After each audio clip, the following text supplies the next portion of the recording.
Dhiironni eebbisaa collee sagaleenus maayyoo kutataa Oromoo sidhamne kaawwayyoo osoo kan Yoseef jennuun adii galaanii hin dhabne siinisoo si nyaatanii eessaaf hin nagaa qabne situ jiraa dubbataa jiraata milee argataa dhugaa Oromoo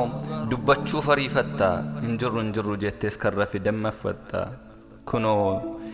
jabaa sidhamne yaa haceekoo balaatu sirra bu'ee nuunis sifaanuma buune ka Oromoon daguu du'ee situ jedhe yaacee tokko taa'ee tokko nyaatu kanaaf iluufi hin qabnu orma fira fakkaatu mee maal jedhee barreessu jechoonni jiru garuu kan ittiin sin beekne gootummaa keenuu baruu goota gootummaa kee fillibsanne takka